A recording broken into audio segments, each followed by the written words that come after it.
నుంచి పేతురు ఈ మాటలు ఇంకా చెప్పుచుండగా నేను చదువుతాను.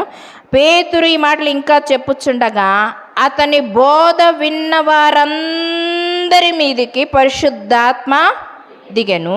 సున్నతి పొందిన వారిలో పేతురుతో కూడా వచ్చిన విశ్వాసులందరూ పరిశుద్ధాత్మ వరము అన్య జనుల మీద సైతము కుమ్మరింపబడుట చూచి ఏం పొందిరంట? విభ్రాంతి నొందిరి. ఎలయనగా వారు భాషలతో మాట్లాడుచు దేవునిని గణపరచుచుండగా వినిరి. అందుకు పేతురు, మనవలే పరిశుద్ధాత్మను పొందిన వీరు బాప్తిస్మము పొందకుండా ఎవడైనను నీళ్లకు ఆటంకము చెయ్యగలడా అని చెప్పగా. అవునా కదా? అంటే వీరికి ఎప్పుడు వచ్చిందంట పరిశుద్ధాత్మ అనుభవము? బాప్తిస్మము పొందక ముందే పరిశుద్ధాత్మ అనుభవాన్ని వాళ్ళు పొందుకున్నారు. చాలామంది అనుకుంటారు, నేను మీకు చెప్తున్నాను, చాలా సంఘాలలో చెప్తున్నటువంటి మాట, రే వాడు బాప్తిసం తీసుకోలేదు, ఆమె బాప్తిసము తీసుకోలేదు, కానీ వాళ్ళు ఆరాధన చేస్తున్నారు, వాక్యాన్ని బోధిస్తున్నారు, పాటలు చెప్తూ ఉన్నారు, అది చేస్తున్నారు, ఇది చేస్తున్నారు అని వాగ్వాదాలు పెట్టుకుంటారు చాలామంది. వాళ్ళు బాప్తిసం తీసుకోకుండానే ఎట్లా ఆరాధన చేస్తారు? బాప్తిసం తీసుకుంటేనే వాళ్ళు ఎట్లా పాటలు పాడతారు? బాప్తిసం తీసుకోకుండానే వాళ్ళు ఎట్లా నిలబడి లీడింగ్ చేస్తారు? ఇవన్నీ అంటూ ఉంటారు బాప్తిసం తీసుకోకుండానే అని. మరి వీళ్ళు అన్య జనాంగముగా ఉన్నటువంటి వీరు సున్నతి పొందక ముందే వాళ్ళు ఏం పొందుకున్నారంట? పరిశుద్ధాత్మను పొందుకున్నారు. అంటే ఇప్పుడు ఆరాధన నడిపిస్తున్నటువంటి వారు బాప్తిసము తీసుకోకుండానే ఆరాధన నడిపిస్తున్నారంటే వారు అంతరంగంలో పరిశుద్ధాత్మ అనుభవాన్ని వారు అనుభవించారు. అది నువ్వు గమనించావా? అది నువ్వు తెలుసుకున్నావా? వ్యర్థముగా మనము ఎవరి మీద నోరు ప్రేలాపన ఎప్పుడూ చేయకూడదు. ఎవరి మీద కూడా, ఒక విశ్వాసివా అవిశ్వాసివా, ఇంకొకరి మీద నువ్వు నోటి ప్రేలాపన ఏ మాత్రమును కూడా చెయ్యకూడదు. మనం ఎవ్వరము కూడా, నేను కూడా, ఈవెన్ నేను కూడా ఎవరము చెయ్యకూడదు. యేసు ప్రభు వారి దగ్గరికి కొంతమంది శిష్యులు వస్తారు. వచ్చిన తర్వాత, అయ్యా నీ నామమును బట్టి వాళ్ళు దయ్యాలు వెళ్ళగొడుతున్నారు, నీ నామమును బట్టి అది చేస్తున్నారు, ఇది చేస్తున్నారు, స్వస్థతలు చేస్తున్నారు, అది చేస్తున్నారు, నువ్వు ఇక్కడ చేస్తున్నావు, వారు నీ నామమును బట్టి వస్తున్నారు, వాళ్ళు నీ దగ్గరికి రాకముందే నీ నామాన్ని వాళ్ళు వాడుకుంటున్నారయ్యా, నీ నామాన్ని వాళ్ళు వాడుకుంటున్నారయ్యా. చాలామంది లేకుండా పోలేదు. మందిరావరణాలు పేరు చెప్పి మందిరావరణంలో మేము గోడ కడుతున్నాం, కిటికీ కడుతున్నాం, కాంపౌండ్ కడుతున్నాం, గేట్ వేస్తున్నాం, అది వేస్తున్నాం, ఇది వేస్తున్నాం, మాకేమైనా చందా ఇస్తారా, సేవకులు పంపించారు అని చెప్పి వసూలు చేసుకునే వాళ్ళు లేకుండా పోలేదు చాలా సంఘాలలో. అవునా కదా? నిజమా కాదా? ఆలోచన చేయండి. అందునిమిత్తమే మనము వాక్యము జాగ్రత్తగా ఆలోచన చేయాలి, జాగ్రత్తగా వినాలి. మనలో ఏది కూడా నోటి ప్రేలాపనతో ఇంకొకరి హృదయాన్ని గాయపరిచే మాటలు, మనసు నొప్పించే మాటలు మనం ఎప్పుడు కూడా మాట్లాడకూడదు. జరిగించే వాళ్ళను జరిగినివ్వడానికి ప్రోత్సహించండి. అంతేకాని వారి నిమిత్తమే మీరు అది పొందుకోలేదు, ఇది పొందుకోలేదు, మీరు అర్హులు కాదు అనే మాట అనలేదు. ఇప్పుడు పేతురు వాక్యము బోధిస్తూ ఉండగానే, వాక్యం ఇంకా చెప్తూ ఉండగానే, ఆ వాక్యము తెలియకనే కొర్నేలి దగ్గరికి ఎవరిని పంపించారు? పేతురును పంపించారు. ఆ పేతురు ఆ వాక్యము చెప్తూ ఉండగానే కొర్నేలి ఇంటిలో అనేక మంది ఉన్నారు. ఆ కొర్నేలి ఇంటిలో ఉన్నటువంటి వారందరూ కూడా వాక్యము విన్నారు. వింటూ ఉండగానే వారి హృదయాలలో మార్పిడి కలిగింది. వింటూ ఉండగానే వారి హృదయం కదిలించబడింది. వింటూ ఉండగానే వారి హృదయం పశ్చాత్తాపడింది. వింటూ ఉండగానే వారి పాప జీవితాన్ని కడుక్కుంటున్నారు. వింటూ ఉండగానే వారి రోత జీవితాన్ని, మలినాన్ని క్రీస్తు రక్తం ద్వారా కడుక్కోవాలి అని విశ్వసించినటువంటి వీరి మీదికి పరిశుద్ధాత్మ వారి మీదికి వచ్చినట్టుగా మనం చూస్తూ ఉన్నాం. నోటి ప్రేలాపన పెట్టుకొని, క్రియలేని జీవితము పెట్టుకొని పరిశుద్ధాత్మ వస్తుంది అని అనుకుంటే చాలా తప్పు. అది ఆ భావన మీరు మాట్లాడొద్దండి, చాలా తప్పు. అందుకే వాక్యం ఏం సెలవిస్తుంది తెలిసిన, పాపము చేసిన వారికి, అందుకే ఆ వాక్యంలో అంటాడు, ఎక్కువగా మీరు బోధకులుగా ఉండకుడి. ఎందుకు అంటున్నాడు అన్నమాట అని అంటే, అనేకులకు వేసేటువంటి శిక్ష కంటే బోధకులకు అంటే రెండంతల నరకం ఉంటుంది, రెండంతల బాధ ఉంటుంది అని అంటున్నాడు. అంటే మనం బోధిస్తున్నాం ఏమని, నాకు పరిశుద్ధాత్మ వస్తుంది, పరిశుద్ధాత్మ వస్తుంది, పరిశుద్ధాత్మతో నేను ప్రవచనం చెప్తున్నాను, పరిశుద్ధాత్మతో ఈ మాటలు మాట్లాడుతున్నాను అనేటువంటి మాట. ఎప్పుడైతే ఆ ప్రవచనం చెప్తామో ఆ ప్రవచనం నెరవేరాలి. ఆ సమయంలో నెరవేరకపోతే అది ప్రవచనమే కాదు. బాగా గమనించండి. ఈ ప్రవచనము వాక్యానుసారమైనదేనా? ఈ ప్రవచనము వాక్యానుసారమైనదేనా? క్రీస్తు చెప్పినటువంటి మాటలదైనా, నజరేయుడైనటువంటి యేసు చెప్పిన మాటలతో కూడినదైనా నువ్వు గమనించాలి. అది గమనించుకోకుండా తొట్టుపాటుతో మనం ఏమాత్రమును కూడా మాట్లాడకూడదు. ఏదో భాషలు కూడా మనము వక్రీకరించకూడదు, మాట్లాడకూడదు. వారు అన్య భాషలు మాట్లాడారంట. ఆ అన్య భాషలు అక్కడున్నటువంటి వారికి అర్థమయ్యింది. అన్య భాషలు అక్కడున్నటువంటి వారికి అర్థమయ్యింది. ఒక భాష నువ్వు మాట్లాడుతూ ఉన్నావంటే ప్రభు చెప్పినటువంటి మాట ఏమంటున్నాడు తెలుసా? దాని తాత్పర్యాన్ని, దాని అర్థాన్ని చెప్పువాడు కూడా నీకు జోడీగా ఉంటాడంట. మోషేకు అహరోను ఏ విధముగా నోటి వాక్కుకు అందించినట్టుగా అహరోనుకు తోడుగా ఉన్నాడో, పరిశుద్ధాత్మ ఒక వచనాన్ని నీకు ఇచ్చాడంటే, ఒక భాషని నీకు ఇచ్చాడంటే, ఒక అన్య భాషని నీకు ఇచ్చాడంటే పక్కన దాని అర్థాన్ని చెప్పువాడిని కూడా ఒకని పెడతాను అని అంటున్నాడు. ఆ అర్థాన్ని మనం తెలుసుకుంటున్నామా? ఇది సంబోధించావు నువ్వు, ఈ మాటకు అర్థమేమి అని అడగండి. అడుగుదాము, తెలుసుకుందాం. అర్థం తెలియ చెప్పాలి. ఇదే అందుకే ఇక్కడ వాళ్ళు చెప్తూ ఉండేటువంటి మాట ఏం చెప్తున్నారంటే, పేతురుతో వాదం పెట్టుకున్నారు. ఎవరు? సున్నతి పొందిన వారు పేతురుతో వాదం పెట్టుకున్నారు. బాప్తిసం తీసుకున్న వారు పేతురుతో వాదం పెట్టుకున్నారు. వాదం పెట్టుకునేటువంటి వారు ఏమంటున్నారు? అయ్యా, నువ్వు సున్నతి పొందని వారితో, అంటే దేవుడు అంటే ఎరగనటువంటి వారి దగ్గరికి వెళ్ళి, అన్యజనుల దగ్గరికి వెళ్ళి నువ్వు భోంచేస్తావా?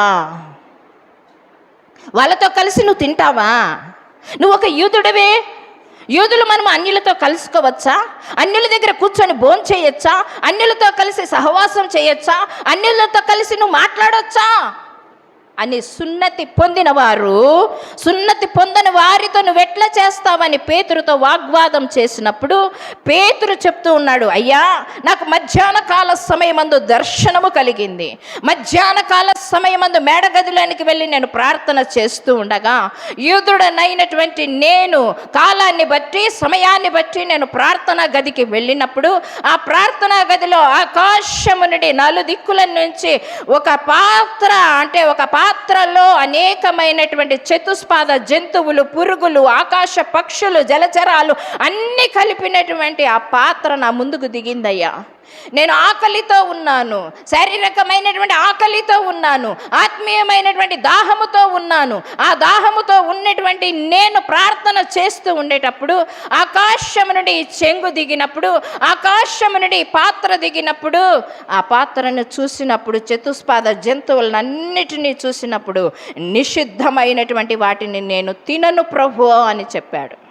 ఎందుకు నిషిద్ధమైనటువంటి వాటిని తిననని పేతురు చెప్పాడు అని ఆలోచన చేస్తే, ఆకాశము నుంచి యేసు ప్రభు వారే ఆయనకు ఆ యొక్క దర్శనాన్ని పంపించినప్పుడు ఆయన ఎందుకు తృణీకరిస్తున్నాడు, వ్యతిరేకిస్తున్నాడు అని మనం అనుకుంటే గనక, పాత నిబంధన కాలంలో మనం చూసినట్లయితే యూదులకు ఈ ఆహారము తినాలి, ఈ ఆహారము తినాలి, ఇశ్రాయేల్ ప్రజలు ఈ ఆహారం తినాలి, ఈ ఆహారం తినాలి, వీటిని మాత్రమే మీరు సేవించాలి, వీటిని తినకూడదు అని కొన్ని కట్టడలను పెట్టారు అక్కడ. అందునిమిత్తమై పేతురు అంటున్నాడు, అయ్యా వీటిని నేను అన్నడూ తినలేదు, ఇవి నిషిద్ధమైనటివి, ఇవి అపవిత్రమైనటివి. అపవిత్రమైనటువంటి వాటిని యూదుడు ముట్టుకోకూడదు కదా, తినకూడదు కదా. అందుకే నేను నిషేధించాను. అప్పుడు ప్రభు వారు పేతురుతో మాట్లాడుతూ అంటున్నాడు, ఈ యొక్క చతుష్పాద జంతువులన్నిటిని నువ్వు భోంచేయమని నేను చెప్పడానికి గల కారణం ఏమి అని అంటే గనక, ఈ లోకంలో ఉండేటువంటి యూదులకు మాత్రమే రక్షణ కాదు, యూదులకు మాత్రమే ప్రభు కాదు, యూదులకు మాత్రమే క్రీస్తు కాదు, అందరికీ క్రీస్తు, అన్య జనాంగమంతటికీ క్రీస్తు. అన్యులకు కూడా రక్షణ కావాలి, అన్యులు కూడా మారు మనస్సు పొందాలి, అన్యులు కూడా వాక్యము వినాలి. కనుక అన్యులకు నీవు బోధించాలి. నువ్వు లే అయ్యా, నీకోసం మనుషులు వస్తారు, 3 మనుషులు వస్తారు. ఆ 3తో పాటు నువ్వు కొర్నేలి ఇంటికి కైసరికి వెళ్ళి అక్కడ నువ్వు వాక్యము బోధించు. అక్కడ అన్య జనాంగమంతా కూడుకున్నారు, గృహంలో కూడుకున్నారు అని చెప్తున్నాడు.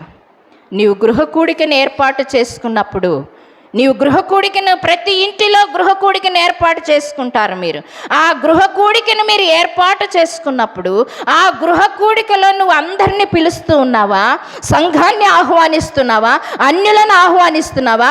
ఇరుగు పొరుగు వారిని ఆహ్వానిస్తున్నావా? కొర్నేలి ఇంటిలో గృహ కూడిక ఏర్పాటు చేయబడింది, పరిశుద్ధాత్మ ద్వారా గృహ కూడిక ఏర్పాటు చేయబడింది. పరిశుద్ధాత్మ సెలవిస్తున్నాడు, ఇదిగో నువ్వు పేతురుని పిలిపించుకొని నీ ఇంటిలో గృహ కూడికని ఏర్పాటు చేసుకొని ఆ గృహ కూడికకు వాక్యము బోధించేటువంటి ఒక సేవకుడు ఉన్నాడు. ఆ సేవకుని పేరు పేతురు. ఆ పేతురు యొప్పేలో ఉన్నాడు. కైసరికి యొప్పేకి 38 కిలోమీటర్లు ఉంది, 34-38 డిస్టెన్స్ ఉంది. అక్కడ అన్ని కిలోమీటర్లను దాటి అక్కడి నుంచి పేతురును పిలిపించుకొని ఆ ఇంటిలో ఏది కొదువగా ఉందో ఆ కొదువను భర్తీ చేయించుకోవడానికి కొర్నేలుకు పరిశుద్ధాత్మ దేవుడు మాట్లాడుతూ, దూతతో మాట్లాడుతూ ఆయన చెప్తూ ఉండేటువంటి మాట ఇది. బాగా గమనించండి. యొప్పేలో పేతురు ఉన్నాడు, యొప్పేలో తబితా ఉంది, యొప్పేలో యోనా ఉన్నాడా? యొప్పేలో యోనా ఉన్నాడా? యోనా గ్రంథం 1వ అధ్యాయము 2వ వచనాన్ని 3వ వచనాన్ని చూసుకుందాం.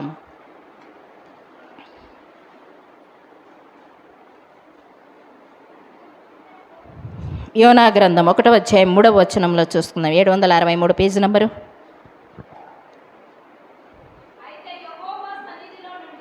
అయితే యెహోవా సన్నిధిలో నుండి తర్షీషు పట్టణమునకు పారిపోవలెనని యోనా ఎక్కడికి పోయాడంట? దేవుడు ఎక్కడికి పోమని చెప్పాడు?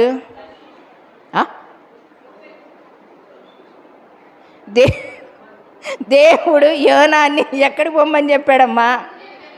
నినివే పట్టణానికి పొమ్మన్నాడు. కానీ నినివే పట్టణానికి ఇతడు ఉండేటువంటి స్థలం దగ్గర నుంచి నినివే పట్టణానికి 2500 కిలోమీటర్లు. అతడుండే స్థలానికి తర్షీషు పట్టణానికి, నినివే పట్టణానికి 500 కిలోమీటర్లు. ఈయన తర్షీషు పోతుండేది 2500 కిలోమీటర్లు. ప్రభువారు చెప్తుండేది 500 కిలోమీటర్ల దగ్గరికి పొమ్మంటుంటే ఈయన పోతుండేది ఎక్కడ పోతున్నాడు? 2500 కిలోమీటర్ల దగ్గరికి పోతున్నాడు. ఆ 2500 కిలోమీటర్ల దగ్గరికి పోవాలి అంటే ఈయన ఎక్కడ ఓడను సిద్ధపరచుకోవడానికి వెళ్ళాడంట? బస్ స్టాండ్కి వెళ్ళాడా? రైల్వే స్టేషన్కి వెళ్ళాడా? ఆటో స్టాండ్కి వెళ్ళాడా? ఎద్దుల బండి స్టాండ్కి వెళ్ళాడా? కాదు. ఎక్కడికి వెళ్ళాడు? యొప్పేలో ఓడరే ఉంది, అక్కడికి వెళ్ళాడు. ఇప్పుడు తర్షీషుకు పోవాలి అని అంటే కనుక యొప్పేలో ఓడరే ఉంది, ప్రయాణానికి ఓడ సిద్ధముగా ఉంది. అక్కడికి వచ్చాడు ఆయన. యెహోవా దేవుడు చెప్పిండేది ఏం చెప్పాడు? నినివే పట్టణానికి పోయ్యా అన్నాడు. ఇక్కడున్న దగ్గరున్న ప్రాంతానికి నువ్వు పోయ్యా, సువార్త ప్రకటించయ్యా, అక్కడ దుర్గతి కలుగుతుందని చెప్పయ్యా. 120,000 మంది మనుషులు ఉన్నారయ్యా. ఆ మనుషులు నశించిపోవడం నాకు ఇష్టం లేదయ్యా. వారు వాక్యం వినాలయ్యా, వారు వాక్యం తెలుసుకోవాలయ్యా, వాళ్ళు రక్షణ పొందాలయ్యా, వారు మారు మనసు పొందాలయ్యా. నువ్వు దేవుణ్ణి తెలుసుకున్నావు, నువ్వు తెలుసుకున్న తర్వాత వారికి కూడా వార్తను వినిపించు. ఆ పట్టణము దుర్గతి కలుగుతుందని, బాధ కలుగుతుందని, శిక్ష కలుగుతుందని చెప్పిన తర్వాత వారు రక్షణ పొందారా? పొందినట్టు. లేకపోతే వారి గతి అంతే. కానీ నువ్వు తెలియపరచడం నీ బాధ్యత అని అన్నప్పుడు అక్కడి నుంచి తప్పించుకోబోతున్నాడు. అమ్మో, అష్షూరీయుల పరిపాలన ఉన్నటువంటి ఆ పట్టణాన్ని, నినివే పట్టణాన్ని, అంత భయంకరమైనటువంటి పట్టణం, భయంకరమైన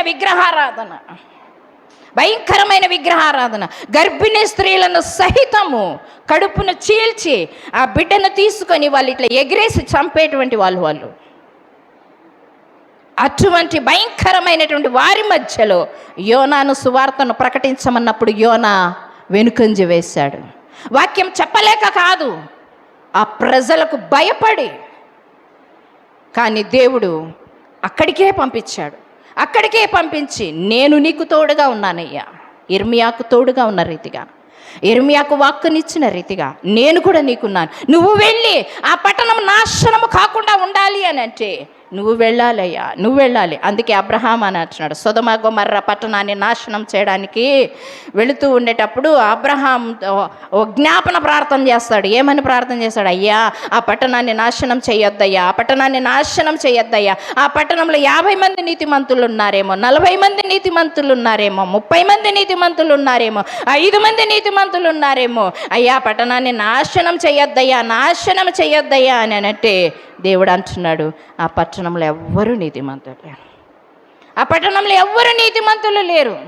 ఎవరు వాక్యం అంగీకరించలేదు, ఎవరు సున్నతి పొందలేదు, ఎవరు రక్షణ పొందలేదు. పాపము బీభత్సంగా చేస్తున్నారు.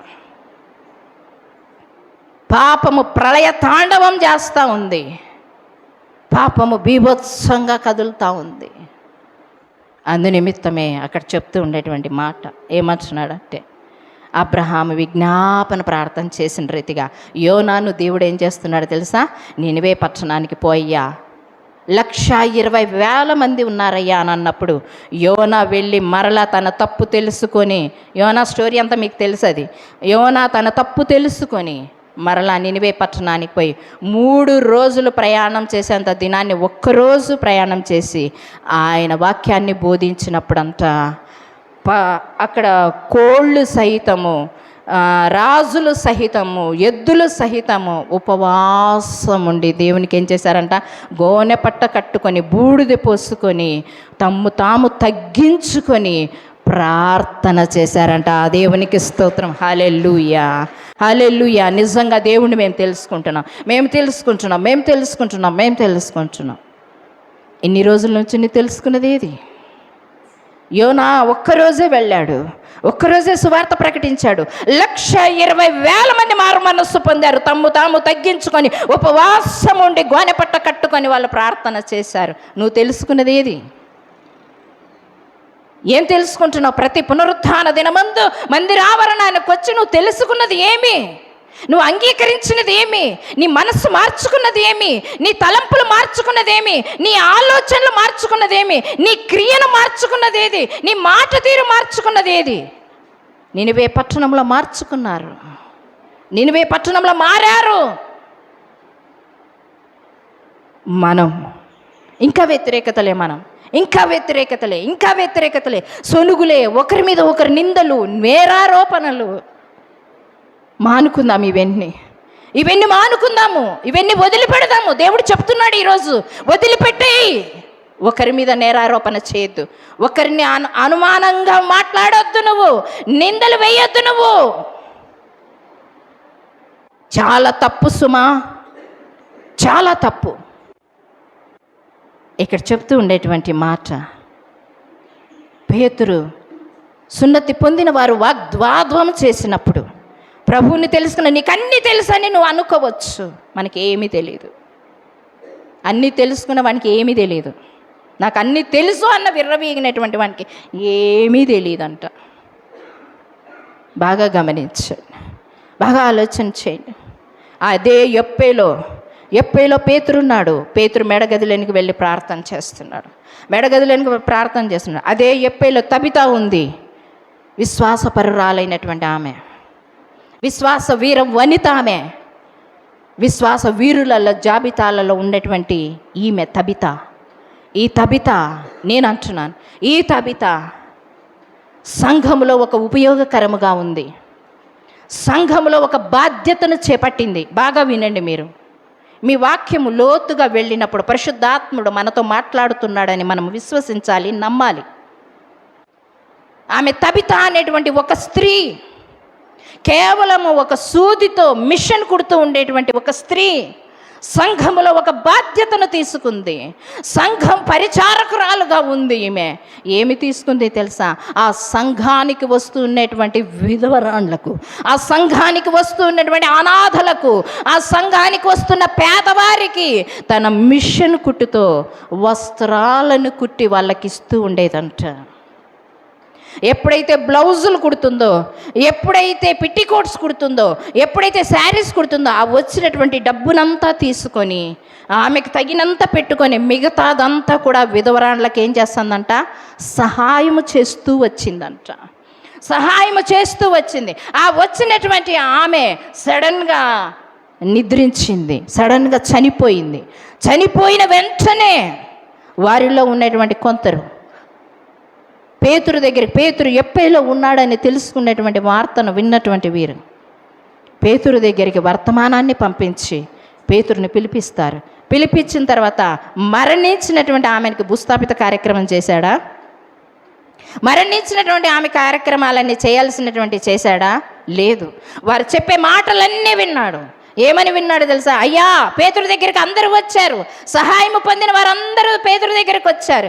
వచ్చి, అయ్యా పేతురు బోధకుడా, ఆమె బ్రతికి ఉన్నప్పుడు సంఘంకి వెళుతున్నాము, సంఘంలో ఆమె కూడా వస్తుంది, ఆమె మాకు ఇన్ని సహాయాలు చేసింది, ఇన్ని విధాలుగా మమ్మల్ని ఆదుకుందయ్యా, ఇన్ని విధాలుగా మమ్మల్ని పోషించిందయ్యా, ఆమె ఎంతో ఉత్తమురాలు, ఆమె సంఘంలో ఇటువంటి పరిచారకురాలు మాకు ఇంకా ఉండాలి.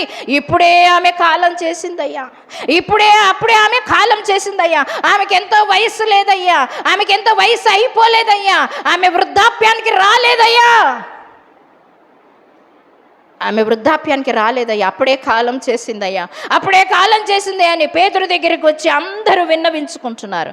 అప్పుడు పేతురు మనస్సులో ఒక మాట అనిపించింది, ఇటువంటి సేవకురాలు, ఇటువంటి ఉత్తమమైనటువంటి స్త్రీ ఈ సంఘంలో ఉండాలి, ఈ సంఘంలో పరిచారకురాలుగా ఉండాలి, ఈ సంఘంలో ఈమె వాడబడాలి, ఈమె ఇప్పుడే మట్టికి మన్ను కాకూడదు అని నిర్ణయం తీసుకొని మేడ గదిలోనికి వెళ్ళి, ఆమె చనిపోయిన తర్వాత ఆ విధవరాండ్లంతా ఏం చేశారు తెలుసా?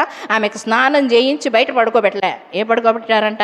మేడ గదిలోనికి తీసుకొని వెళ్ళి పై గదిలో పడుకోబెట్టారంట, చక్కగా మంచం వేసేసి. ఆమెకి మనం కాలం చేసింది మొదలుకొని బతికున్నంతవరకు మమ్మల్ని బాగా వాడుకుంటారు, ఎప్పుడైతే చనిపోతామో ఇదొక శవం అని చెప్పేసి బయటికి ఈడ్చి పారేస్తారు అందరినీ, నన్నే కాదు అందరినీ కదా. ఇంట్లో ఉండకూడదు.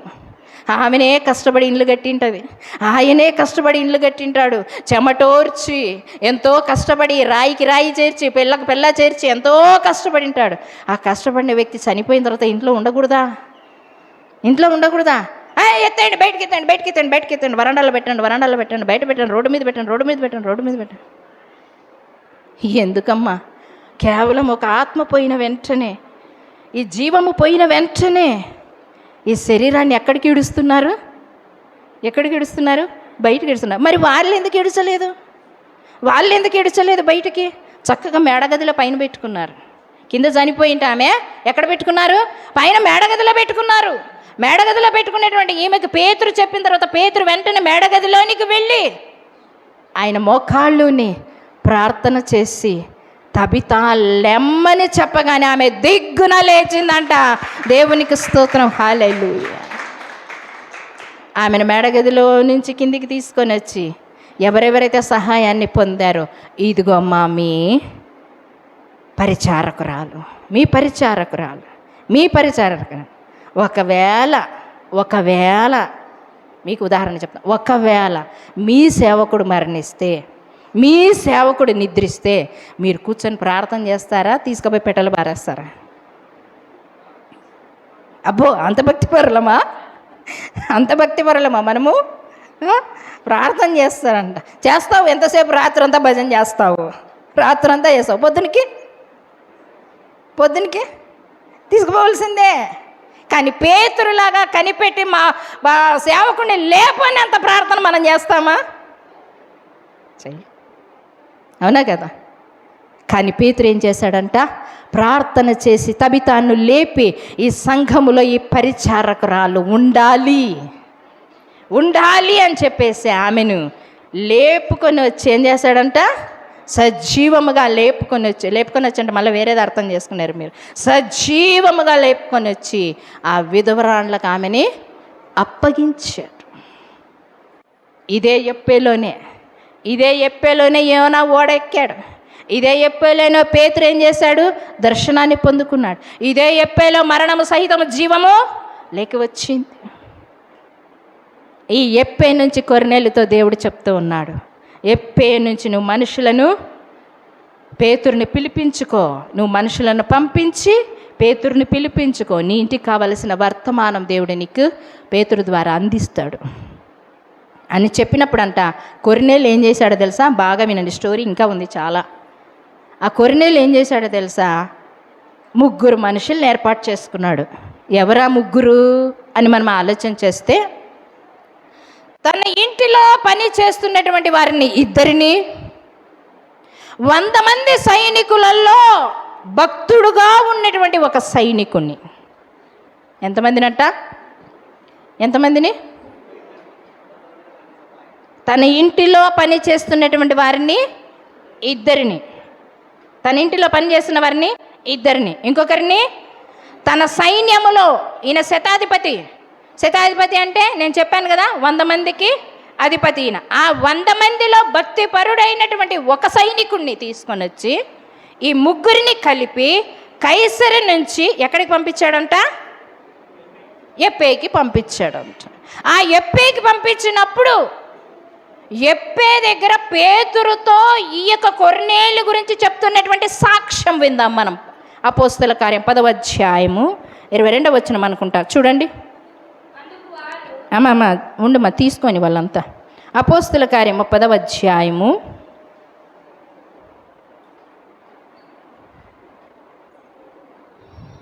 8వ వచనమమ్మా, 22వ వచనం. 10వ అధ్యాయము అపోస్తల కార్యము 10వ అధ్యాయము 22వ వచనము చూడండి ఏమంటున్నారు? అందుకు వారు, ఎవరు నీతిమంతుడంట?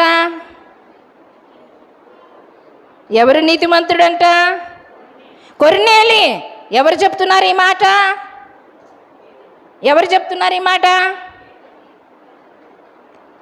ఏమంటారు? నిద్రపోతున్నారా? ఏం చేస్తున్నారు?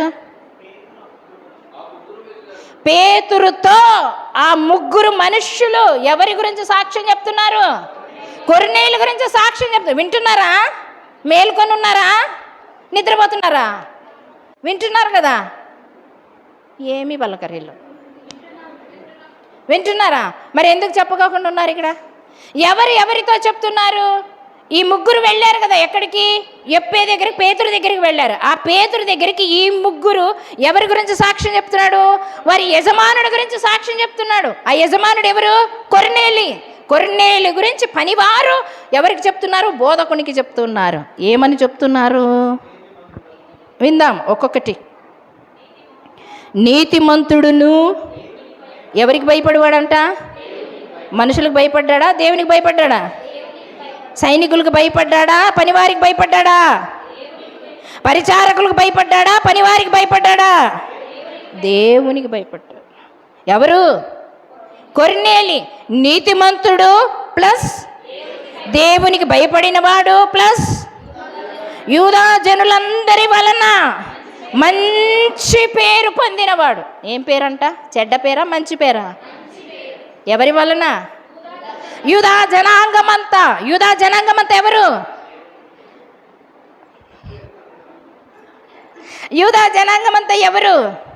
సున్నతి పొందినవారు. సున్నతి పొందిన వారంతా ఎవరు? దేవుణ్ణి నమ్మినవారు. దేవుణ్ణి నమ్మినవారు, సున్నతి పొందినవారు, వారు యూదులు. వాళ్ళల్లో మంచి పేరు పొందుకున్నాడంట. ఎవరు మంచి పేరు పొందుకున్నాడు? కొర్నేలి ఏ ఉద్యోగస్తుడు? 100 మందికి అధిపతి అయినటువంటి ఈయన, గర్వంగా ఉండవలసినటువంటి ఈయన, అహంకారి వలె ఉండవలసినటువంటి ఈయన, ఏ కొదువ లేదు అని అనుకోవలసినటువంటి ఈయన తన్ను తాను తగ్గించుకొని యూదుల మధ్యలో మంచి పేరు సంపాదించుకున్నాడంట. దేవునికి స్తోత్రం, హల్లెలూయా. నీ ఇంటి వారిలో నువ్వు మంచి పేరు సంపాదించుకున్నావా? నీ ఇరుగు పొరుగు వారి దగ్గర నీ మంచి పేరు సంపాదించుకున్నావా? నిన్ను గురించి నీ ఇంటి వారు నీకు మంచి సాక్ష్యం చెప్తున్నారా? కొర్నేలి గురించి తన ఇంటిలో పని చేస్తున్నటువంటి పనివారు, సమూయేలు గ్రంథం 25వ అధ్యాయం, సుబుద్ధి కలిగినటువంటి భార్య దగ్గర నాబాలు గురించి ఏమంటున్నారు? అక్కడ నాబాలు గురించి పనివారు ఏమంటున్నారో తెలుసా? మన యజమానుడు బహు పనికి మాలినవాడు అంటున్నారా లేదా? మన యజమానుడు బహు పనికి మాలినవాడు. ఎవరు చెప్తున్నారు ఈ సాక్ష్యము? ఎవరి గురించి చెప్తున్నారు ఈ సాక్ష్యము? నాబాలు ఇంటిలో పని చేస్తున్న పనివాడు నాబాలు గురించే చెప్తూ ఉన్నాడు. నాబాలు దగ్గర జీతం పొందుకున్న వాడు, నాబాలు దగ్గర భోంచేసిన వాడు, నాబాలు దగ్గర ఉపకారము పొందిన వాడు ఇక్కడేం చేస్తున్నాడు? ఆ యజమాని గురించి ఏమంటున్నాడు? బహు పనికి మాలిన వాడు. అది కూడా ఎవరితో చెప్తున్నాడు? యజమానురాలతోనే చెప్తున్నాడు. యజమానురాలతో. ఇక్కడ పనివారు ఒక బోధకుని దగ్గరికి, అంటే ఒక తెలియని వ్యక్తి దగ్గరికి వెళ్ళి ఏమని చెప్తున్నారు? మా యజమానుడు నీతిమంతుడు, మా పాస్టరమ్మ భలే ప్రార్థన పర్రాలని చెప్తారా మీరు? మా పాస్టమ్మ బహువాక్యం చెప్తుందని చెప్తారా మీరు? మా పాస్టమ్మ మంచి సంఘ కాపరాలని చెప్తారా మీరు? ఎబ్బే, ఇవన్నీ లేవండి మనకి. వచ్చినమమ్మ, పోయినమమ్మ, తింటిమమ్మ, కాలితిమమ్మ, అంతే మన బతుకు. ఈయన గురించి సాక్ష్యం చెప్తున్నారు వీళ్ళు. అంటే నా గురించి చెప్పమని కాదు నేను చెప్పేది, వాక్యానుసారంగా చెప్తున్నా నేను. ఏమంటున్నారు? పనివారు చెప్తూ ఉన్నారు. ఏమని చెప్తున్నారు తెలుసా? మా యజమానుడు భక్తిపరుడు. ఆ భక్తి ఎవరి వరకు అంటిందంట? 100 మంది సైనికులు ఒకని వరకు అంటింది, తన ఇంటిలో పనివారికి అంటింది భక్తి. అబ్రహాము దగ్గర, తన దగ్గర ఉన్నటువంటి ఎంతమంది ఉన్నారు? 310 మంది పనివారు పైగా ఉన్నారు. ఎలియాజరు ఏ విధంగా ఉన్నాడు? భక్తిపరుడుగానే ఉన్నాడు. అబ్రహాము చేసిన ప్రార్థన కంటే ఎలియాజరు ఇంకా మరి ఎక్కువ ప్రార్థనా పరుడుగా ఉన్నాడు. వాక్యపరురాలుగా దగ్గర నువ్వు ఎదుగుతూ ఉన్నటువంటి నీవు మరి ఎక్కువ ప్రార్థనా పరురాలుగా ఉండాలి. గురువు కంటే శిష్యుడు మిన్న, అవునా కదా? ఈరోజు మన దగ్గర, అంటే మా దగ్గర ఎంతోమంది యవనస్తులు, కొంతమంది బలపడ్డారు దేవుని కృపను బట్టి, ఆయన నామాన్ని బట్టి. కానీ వాళ్ళు సేవకులుగా అభివృద్ధి చెందారు మాకంటే 100 రెట్లుగా. 1 రెట్టు కాదు, 2 గట్టు కాదు నేను చెప్పేది. శాంతకుమార్ సార్ ఏ విధంగా వాక్యం చెప్తాడు? పుట్టపర్తికి పోండి, అక్కడ ఉండేటువంటి ఒక అబ్బాయి ఉన్నాడు. ఆ అబ్బాయి మొన్ననే కాలం చేశాడు. ఆ అబ్బాయి ఒక సంఘాన్ని నడిపాడు. ఇదే గుంటకల్లులోనే ఎస్పీజీ చర్చికి వెళ్తారు. ఇమ్మానియేలు, సామేలు అని 2 టీచర్స్ ఉన్నారు. వారి వాక్యం కూడా జాన్ విన్నాడు యవనస్తుల కూడికలలో. వారు కూడా టీచర్స్ ఉద్యోగం చేస్తూ మన ద్వారా రక్షణ పొందినటువంటి వారు వాక్యపరులుగా లేవనెత్తబడి వాక్యం నలుగురిలో బోధిస్తూ ఉన్నారు. దేవునికి స్తోత్రం, హల్లెలూయా. అటువంటి వారుగా మీరు కూడా లేవనెత్తబడాలి. అటువంటి వారుగా మీరు కూడా ఉండాలి. సంఘములో మూల స్తంభాల వలె ఉండాలి. సంఘములో ఒక స్తంభము వలె మీరుండాలి. ఊరికే వింటున్నాం పోతున్నాం అనేది కాదు, గ్రహించాలి, తెలుసుకోవాలి, సత్యాన్ని అన్వయించాలి. ఇదే చెప్తూ ఉండేటువంటి మాట ఇక్కడ చెప్తున్నారు. పనివారు చెప్తున్నారు. ఆయన దగ్గర, కొర్నేలి దగ్గర ఉన్న పనివారు కొర్నేలిలో ఉన్నటువంటి భక్తిని వీళ్ళు కూడా పాటించారు. ఆ భక్తి మార్గంలో వీళ్ళు కూడా నడిచారు. యేసు ప్రభుని నమ్ముకున్నటువంటి ఈయన, ఒక రోమీయుడుగా ఉన్నటువంటి రోమా సైన్యానికి అధిపతిగా ఉన్నటువంటి ఈయన, ఒక అన్యుడుగా ఉన్నటువంటి ఈయన ఇంత భక్తి చేస్తున్నాడు. యూదులు చేయవలసిన భక్తి కంటే మరి ఎక్కువగా భక్తి చేస్తున్నాడు ఈయన భక్తి, ఈయన నీతి, ఈయన ధర్మకార్యములు, ఈయన ప్రార్థనలు చూసినటువంటి పనివారు వారు కూడా రక్షణ పొంది ఆయన గురించి సాక్ష్యం చెప్తూ ఉంటారు. మా యజమానుడు నీతిమంతుడు. నీతిమంతుడు, ఎక్కడ అనీతిని చూడలేదు వాళ్ళు, అనీతిని చూడలేదు వాళ్ళు. అందుకే అని అంటున్నారు, మా యజమానుడు అవునంటే అవును, కాదంటే కాదు. మా యజమానుడు నీతిమంతుడు, మా యజమానుడు భక్తిపరుడు, మా యజమానుడు ప్రార్థనాపరుడు, మా యజమానుడు ధర్మములు చేయుచున్నటువంటి వాడు. మన గురించి సాక్ష్యము మన వీధిలో ఏ విధంగా ఉంది, మన ఇంటిలో ఏ విధంగా ఉంది, మన పనివారు మనకు ఏ విధంగా చెప్తూ ఉన్నారు. మనల్ని మనము ప్రశ్నించుకుందాం, మనల్ని మనము తెలుసుకోవడానికి ప్రయత్నము చేద్దాము. నిజముగా కొర్నేలి యొక్క విశ్వాసం ఎంత గొప్పదో ఒక్కసారి ఆలోచన. పేతురుని పిలిపించుకొని వాక్యము విన్నారు, వాక్యము విన్నటువంటి వారు పరిశుద్ధాత్మను పొందుకున్నారు. పరిశుద్ధాత్మను పొందుకున్న వాళ్ళు పేతురు ద్వారా బాప్తిస్వాన్ని కూడా పొందుకున్నారు. నిజముగా ఇటువంటి వారముగా మనం ఉండాలి.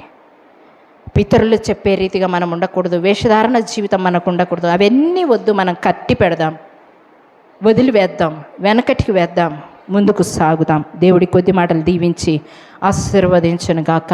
హల్లెలూయా.